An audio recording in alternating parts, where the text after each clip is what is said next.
Ini yang akan menghancurkan terhadap ekologi ekosistem kita. Maka saya menentang terhadap namanya reforma agraria, di mana membagi-bagi kawasan hutan untuk kepentingan petani. Itu salah besar. Untuk kepentingan pertanian adalah bagaimana mempertahankan terhadap lahan pertanian yang existing, bukan untuk merusak hutan kemudian dialih fungsikan menjadi lahan pertanian. Kita sebagai anggota dewan pembuat regulasi harus paham tentang prinsip-prinsip dasar itu, bahwa undang-undang itu melindungi, bukan merusak.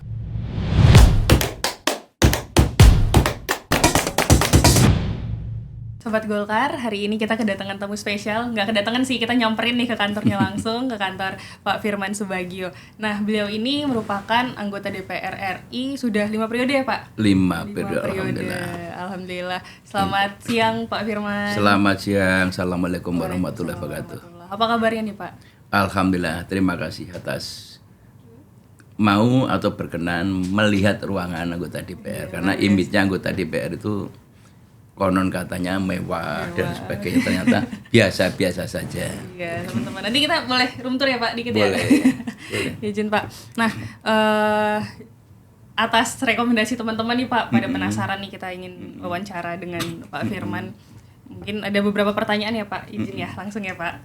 Nah, Pak izin, kan salah satu kebijakan Presiden Prabowo ini swasembada pangan itu harus optimal nih Pak.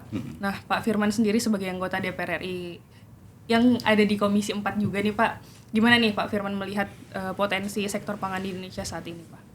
Pertama ya, alhamdulillah selama 5 periode ini, karena saya 1 periode di era Orde Baru, dan saya ini termasuk adalah anggota parlemen yang 3 generasi kontennya. Generasi Orde Baru, generasi reformasi dan pasca reformasi. Yang terkait swasembada pangan itu adalah merupakan sebuah kedaulatan. Dan kalau kita bicara pangan, ada 2 hal yang tentunya harus menjadi pemahaman kita bersama. Baik elemen masyarakat, anggota legislatif maupun juga di pemerintahan, juga termasuk masyarakat umum secara luas. Rilis PBB mengatakan bahwa pangan adalah merupakan hak asasi manusia.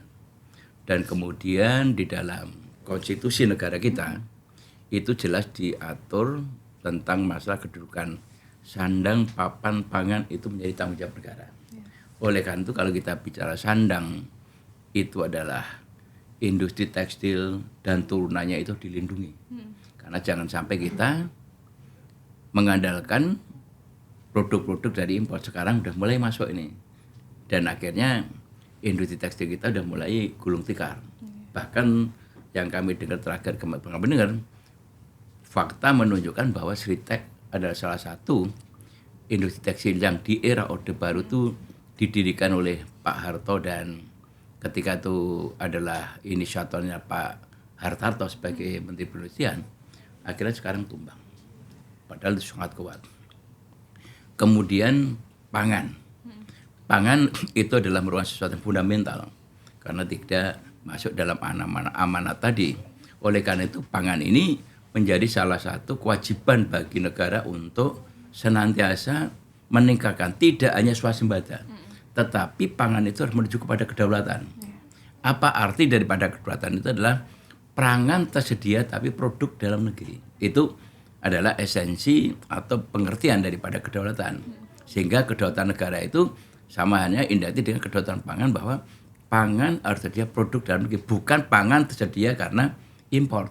Nah, ini yang terjadi sekarang ini kan, gonjang-ganjingnya ini kan masalah impor itu menjadi salah satu rujukan dan kebanggaan bahwa stok, nah nih, stok kami cukup. Padahal yang namanya stok ini ada juga bagian daripada impor. Nah, ini yang masih menjadi persoalan yang belum memenuhi terhadap ajas amanat undang-undang pangan itu sendiri. Nah ini.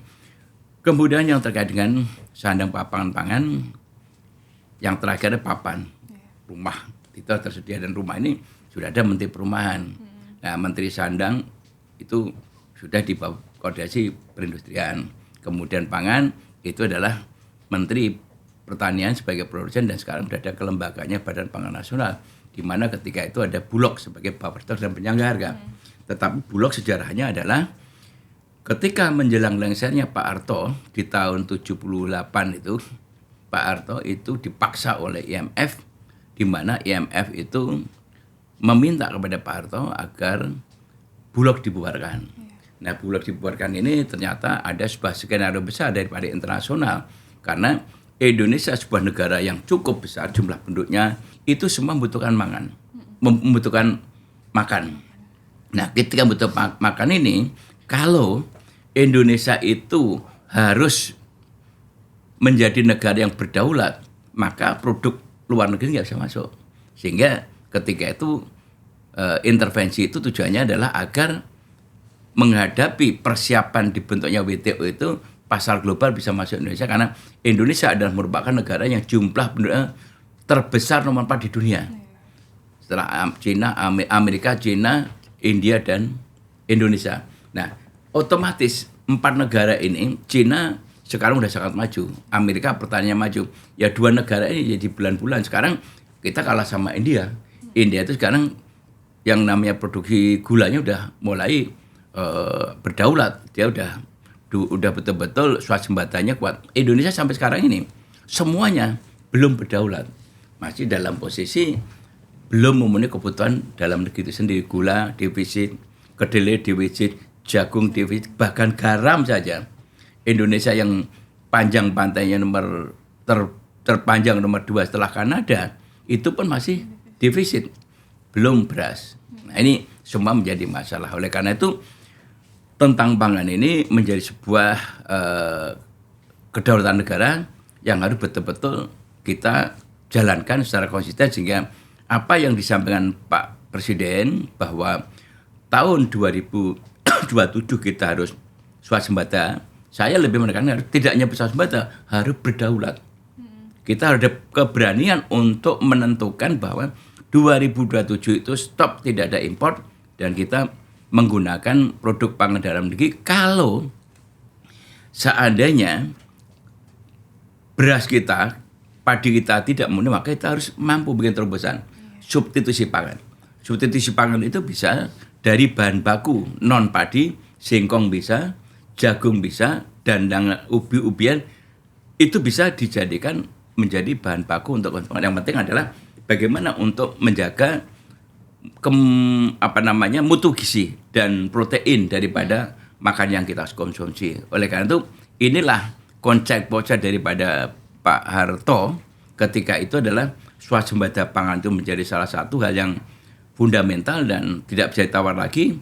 Dan kemudian juga masalah makan bergizi itu adalah adalah konsep Pak Harto, dan ini yang sekarang adopt atau diikuti oleh Pak Prabowo dalam rangka untuk bagaimana agar anak-anak kita ke depan itu menjadi anak-anak yang cerdas.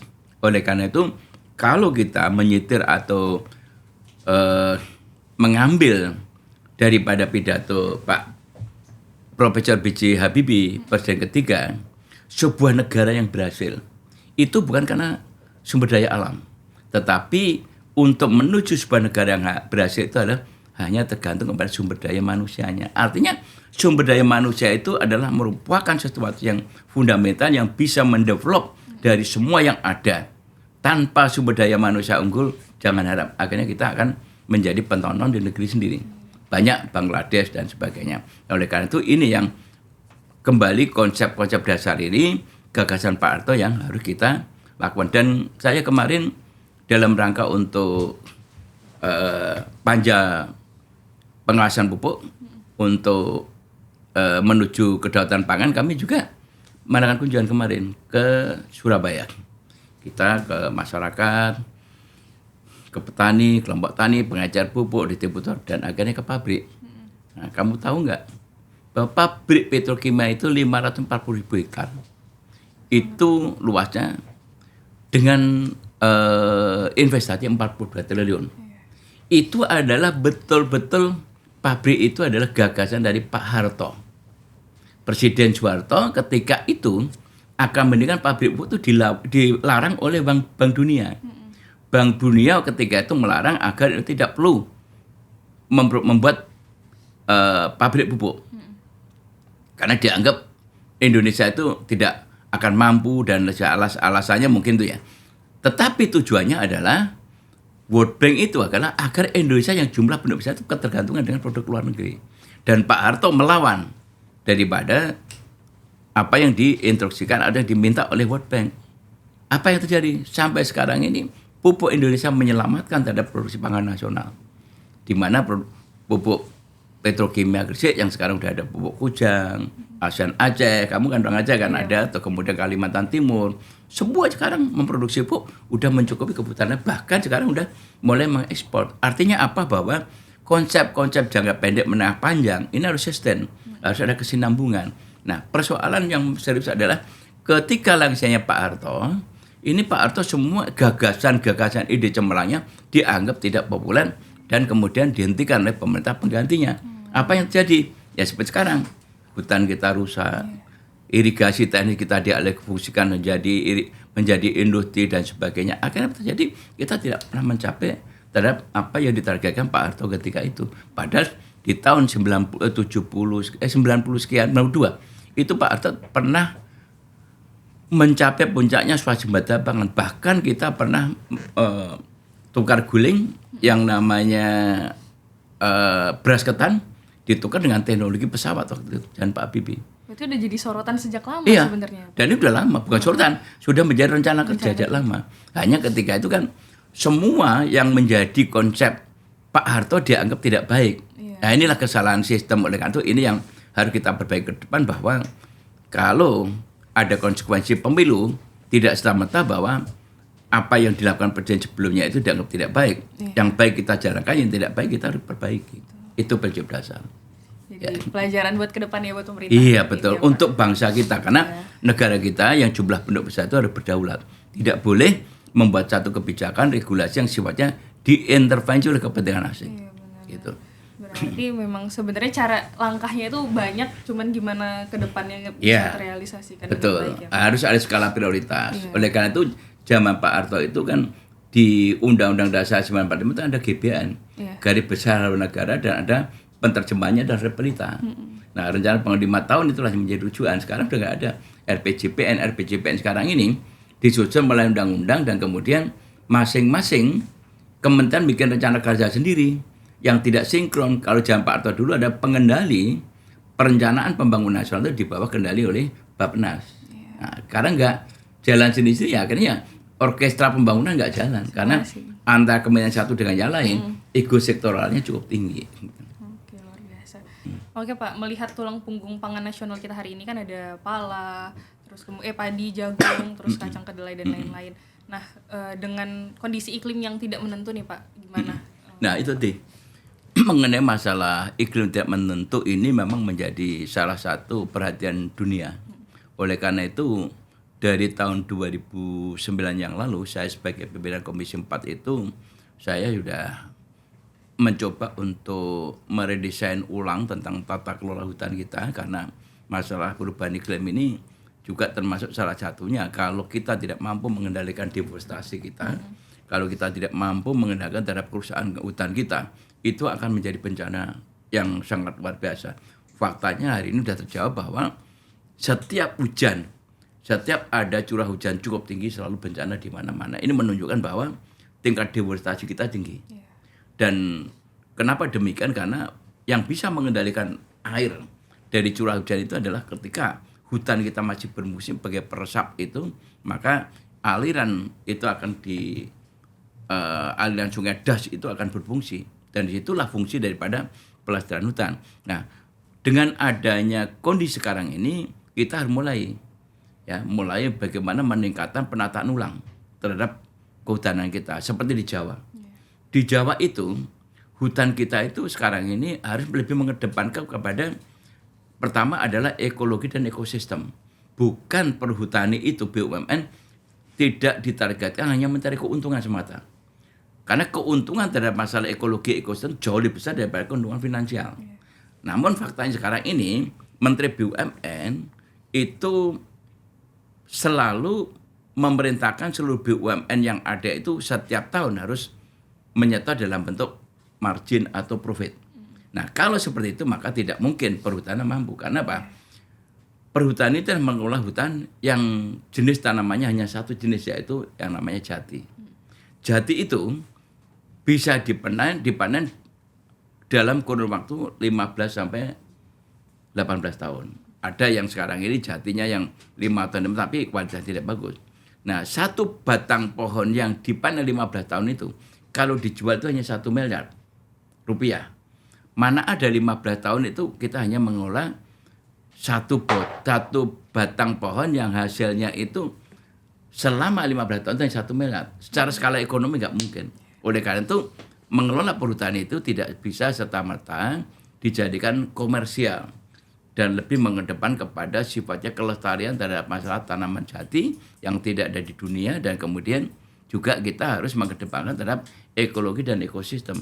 Toh kalau seandainya ada satu inovasi pengembangan, harus ditanam tanaman yang tegaan, bukan dialih fungsi menjadi pertanian seperti kebijakan yang kemarin berlaku. Ini yang akan menghancurkan terhadap ekologi ekosistem kita. Maka saya menentang terhadap namanya reforma agraria, di mana membagi-bagi kawasan hutan untuk kepentingan petani. Itu salah besar. Untuk kepentingan pertanian telah bagaimana mempertahankan terhadap lahan pertanian yang existing, bukan untuk merusak hutan kemudian dialih fungsikan menjadi lahan pertanian.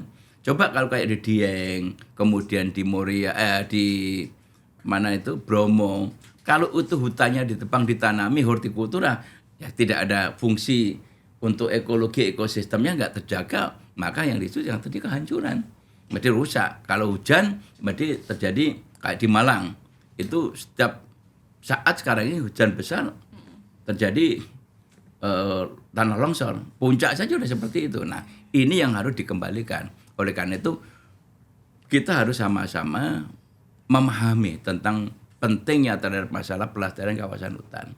Untuk apa? Ya untuk anak cucu. Ya, untuk masa depan bangsa, ya, gitu. Karena hutan itu adalah merupakan paru-paru dunia, paru-paru dunia. Dan yang memiliki hutan tropis itu hanya ada 4 negara, Brasilia, Indonesia, Kongo, terus satu lagi apa lupa saya. 4 negara itu. Itu karakterisnya sama. Tapi yang terbesar adalah Brasilia dan Indonesia. Seperti di Amazon. Amazon itu hutan lindung dilindungi, tidak ada terminologi atau tidak ada pasal-pasal yang mengatur bahwa hutan lindung bisa dialihfungsikan, hutan lindung bisa dipinjam pakai, hutan lindung bisa dipakai untuk kepentingan tambang, itu nggak ada. Amazon itu betul-betul hutan lindung yang dilindungi. Apakah di dalamnya itu mau isinya berlian, mau isinya emas, isinya apapun, tetap ada yang tidak boleh diapa-apakan. Karena hutan lindung, namanya hutan lindung. Di Indonesia tidak. Hutan lindung bisa dipakai untuk pinjam pakai. Atau kemudian asal ada kawasan pengganti. Inilah kita sebagai anggota dewan pembuat regulasi harus paham tentang prinsip-prinsip dasar itu. Bahwa undang-undang itu melindungi, bukan merusak. Tapi kadang-kadang kita membuat pasal yang merusak itu. Jadi mau nggak mau sebenarnya untuk mengatasi iklim kita yang tidak menentu ini harus dikembalikan lagi ke semula ya Pak? Betul, kalau semua kawasan hutan kita harus ditata ulang. Kemudian kan hanya problemnya sekarang ini kan hutan yang udah dieksploitasi dan eksplorasi di rupa, anggaran dari PNBB yang ada itu tidak kembali untuk menanam pohon tegaan. Sekarang ini kan di Bu Menteri Siti Nurbaya kemarin kan udah bisa menekan PNBB-nya udah hampir 7 triliun. Tapi kan anggaran Kementerian Kehutanan sendiri hanya di bawah 7 triliun. Artinya kan dari PNBB yang dipungut sampai atau didapatkan dari Kementerian Kehutanan itu lebih besar daripada APBN-nya. Kemana duitnya? Belum dana reboisasi yang tidak bertuan. Dana reboisasi kan berapa puluh triliun, kemana larinya? Ke APBN, untuk apa? Nah, padahal ini prinsip dasar di era Pak Harto itu reboisasi, dana reboisasi kembali lagi untuk menanam yang namanya tanaman tegaan untuk menanam, melestarikan kawasan hutan. Tapi setelah reformasi duit ini memasukkan ke Menteri Keuangan semua. Pengelolaannya nggak jelas. Kemudian dana yang terkait dengan masalah reklamasi. Ya, dari tambang-tambang itu yang direklamasi itu uangnya itu tidak masuk ke kehutanan. Dikelola oleh Menteri SDM. Nah, untuk apa kepentingan kita nggak tahu. Jadi muter-muter ya Pak ya? Muter-muter harusnya semua itu di era Pak Harto adalah dana rebusai, dana reklamasi itu harus masuk ke rekening kehutanan untuk menanam kembali. Tapi sekarang enggak. Makanya hutan kita makin lama makin rusak. Itu. Oke Pak. Nah dengan kondisi-kondisi yang sudah kita bahas barusan Pak, yang sudah Bapak jelaskan juga, untuk memastikan harga tetap stabil ini gimana Pak? Biar nyampe ke masyarakat Pak kira-kira. Selama kita itu masih mengikuti sistem pasar bebas, sulit. Karena lawan kita adalah pelaku usaha. Kalau kita hanya mengikuti sistem pasar bebas, maka Bulog tidak akan mampu. Satu, secara kelembagaan, secara institusi, Bulog lemah.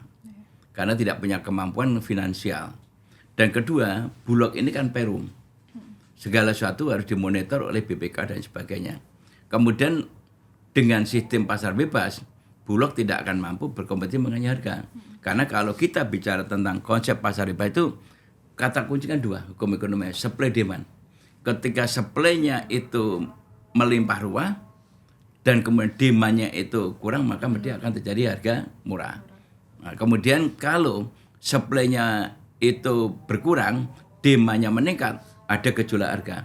Nah, yang bisa bermain ini ya para pelaku usaha. Saya pernah menjadi korban ketika kami membela para pengrajin tahu tempe. Kita meminta izin impor dari pemerintah, kemudian diberikan izin, ternyata di dumping price oleh importer.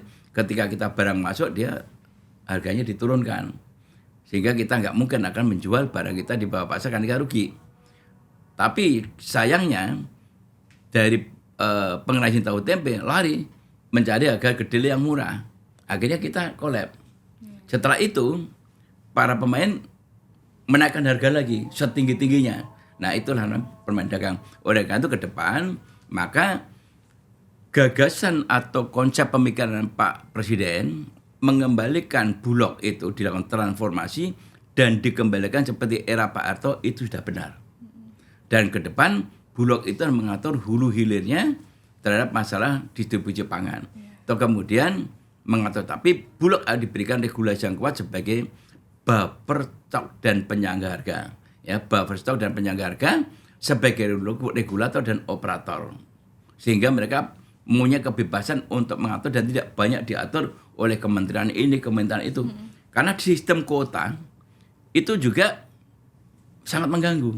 Maka kami setuju dengan pemikiran Pak Presiden penghapusan kuota, tapi kuota ini juga harus hati-hati. Jangan komoditi-komoditi yang memang sudah bisa diproduksi di Indonesia dibebaskan. Kalau itu psikologi petani kita akan hancur. Itu kira-kira. Itu. Kalau ngomong-ngomong terkait masukan dan Bapak nih. terakhir pengendalian harga itu adalah kita jangan mengikuti lagi pasar bebas, tetapi kita harus bisa mengatur dengan stabilisasi harga bawah, harga atas. Oh, ada ambang batas. Ambang batas. Harga bawah itu adalah untuk melindungi produsen.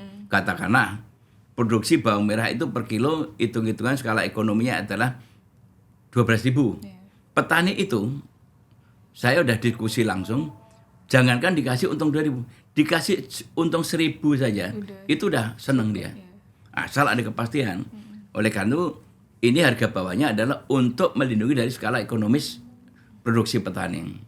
Kemudian harga atas ini adalah untuk melindungi para konsumen, supaya tidak menjadi korban. Nah, kemudian mekanisme gimana? Mekanismenya adalah ketika kita sudah mulai untuk memproduksi pangan, maka harus ada mekanisme. Seperti di Jepang itu, seluruh mekanisme distribusi diatur oleh pasar induk.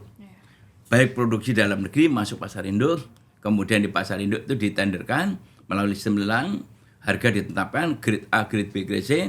Nah, yang luar negeri juga begitu, impor masuk pasar induk, keluar lagi ditenderkan lagi grade A, grade B, grade C. Silahkan para pedagang itu memilih grade A, grade B yang dari dalam negeri atau grade A, grade B yang dari impor. Kita silahkan. Tapi harga dikendalikan oleh pasar induk. Nah, di Indonesia itu nanti kalau bisa Bulog itu sebagai badan usaha buffer stock atau sebagai lembaga buffer stock, ya itu harus diberikan kewenangan untuk sampai ke situ. Kalau itu terjadi maka baru stabil. Tapi kalau kita sekarang masih mengikuti era pasar bebas, walau halam. Kita akan dipermainkan oleh para pedagang. Dan nanti para pedagang besar menjadi protes. Tapi ya nggak apa-apa. Demi kepentingan negara, kita berani untuk mengatakan yes or no. Gitu. Harus tegas ya Pak? Tegas. Harus tegas. Ada kepribadian kepada kepentingan yang lebih besar, kepentingan rakyat. Gitu. Terkait roadmap gimana Pak? Nah, roadmap ini kan juga penting. Karena kalau kita bicara tentang roadmap, Indonesia ini kan negara besar. Ya, konon katanya negara agraris, kemudian negara maritim, tetapi kan dua-duanya tidak pernah capai. Ikan masih impor, garam masih impor, ya, jagung, padi, kedelai masih impor, bahkan gula impor, bahkan sekarang ini bawang merah impor, bawang merah pun kadang-kadang impor, bawang putih pun impor. Padahal semua itu bisa diproduksi di dalam negeri kecuali bawang putih ya. Karena bawang putih itu memang tidak semua lahan bisa ditanam. Nah, persoalan mengenai yang terkait dengan masalah apa tadi yang ditanyakan tadi? Roadmap. Kita harus memiliki data. Tanpa didasari dengan data yang baik, maka tata kelola kita menjadi tidak baik. Oleh karena itu, data ini menjadi satu kebutuhan yang fundamental untuk bikin sebuah perencanaan kerja. Per 5 tahunan, per 10 tahunan, per 5 tahunan. Oleh karena itu, kalau sektor pertanian tidak memiliki data, berapa jumlah lahan pertanian kita yang produktif, berapa jumlah lahan kita yang cocok ditanam dengan tanaman padi, berapa jumlah lahan kita yang unsur hara pH tanahnya itu udah di bawah 3%, di bawah 5%. Itu semua akan menentukan terhadap nasib daripada produksi pangan nasional. Karena kalau kita melihat kondisi sekarang, unsur hara tanah kita ini ada yang udah di bawah 3%. Kalau di bawah 3%, mustahil itu bisa memproduksi pangan di atas 5 ton. Tidak mungkin. Itu paling tinggi 4 ton. Tetapi kalau kita bisa meningkatkan menjadi 5% dan terus naik, maka produksinya itu bisa meningkat. Bahkan saya pernah bikin penelitian atau bikin demplot dengan Profesor Hayati, melihat demplot yang dengan Profesor Hayati di Bantul itu, 1 hektar itu bisa mencapai 15 ton. Saya sendiri bikin demplot di Serang, bikin demplot di dapil saya di Pati, atau kemudian di daerah lain, menggunakan unsur pH tanah kita naikkan, hara kita naikkan, menggunakan pupuk organik, itu bisa mencapai 8-9 ton, bahkan ada yang 10 ton. Kalau itu terus ditambah unsur organiknya, itu akan terus meningkat. Oleh karena itu, Indonesia dari zaman ke zaman ini, lahan pertanian kita ini udah sakit parah. Kalau ibaratnya orang kanker sudah stadium 4, sebagian besar. Karena unsur pH tanahnya udah rendah, unsur hara tanahnya rendah, tetapi kita terus dipaksakan menggunakan pupuk yang namanya urea, pupuk kimia itu justru merusak lahan pertanian kita. Nah, oleh karena itu, petani harus diberikan satu pendidikan bahwa alih pemanfaatan pupuk, yaitu mengurangi, bukan menghilangkan. Pupuk kimia tidak bisa dihilangkan, dibutuhkan, tapi dikurangi. Bagi yang dosisnya itu udah rusak tanahnya, maka diberikan pupuk yang namanya organik, macam-macam jenisnya. Ada NPK, ada PONK, atau ada juga pupuk itu yang seperti yang ada di sana itu. Ini adalah produksi anak-anak muda, bioversionik. Ini juga bagus sekali. Itu semua bisa dilakukan. Nah, oleh karena itu, posisi seperti ini yang harus dilakukan. Boleh, diambil. Itu. Nah, ini yang dilakukan. Dan ternyata pupuk-pupuk seperti ini, ya, pupuk-pupuk seperti ini bisa diproduksi oleh masyarakat. Nah, ini bisa diproduksi oleh masyarakat. Dan ini hasilnya luar biasa. Ini udah kita demplot. Iya. Dan ini siapa yang buat? Anak-anak muda. Anak-anak muda. Hanya problemnya anak-anak muda sekarang kita ini adalah proses untuk mendapatkan uji kelayakan sampai proses untuk mendapatkan izin edar. Itu biayanya sangat mahal. Ya harus ada dukungan juga Pak dari pemerintah. Sampai kalau nggak salah itu 60 juta lebih. Oh, luar biasa. Jadi artinya kalau kita teriak-teriak bahwa petani milenial, tapi kalau tidak diselesaikan apa yang menjadi atau tidak dicarikan solusi apa yang menjadi hambatan mereka, itu mereka tidak akan mampu. Akhirnya apa yang terjadi? Prinsip daripada Pak Maman sebagai Menteri UKM yang akan mengembangkan sektor usaha kecil menengah tidak akan maksimal karena apa? Terbentur ngurus izinnya mahal. Bagaimana dia bisa mendapatkan produk yang maksimal kalau baru ngurus izin aja udah 60 juta sampai ratusan juta. Jadi itu persoalan yang harus dibedah sehingga tidak mudah ya seperti yang diucapkan UKM harus buat modal termasuk Terlihat nanti kecil tapi sudah masalah besar masalah ya, Pak? besar. Karena ini kalau tidak ada izin, ini produksinya udah bagus. Jelas ya bahwa ini udah diuji coba semuanya dan sudah dibuktikan oleh lembaga-lembaga yang punya kompetensi dari Kementerian Pertanian. Tetapi problem terakhir kan masalah izin terakhir untuk mendapatkan uji kelayakan cobanya itu biayanya 60 juta. Walaupun dikasih diskon katanya itu masih cukup tinggi gitu ya. Itu yang tidak mampu. Ini menjadi tugas siapa? Kalau mereka itu para pelaku usaha kecil menengah untuk mengurus izin saja harus sudah pinjam di bank, bagaimana? Nah, kalau dikasih anggaran dari pemerintah, postur APBN kita lagi lemah dan tidak mungkin semua disubsidi oleh pemerintah.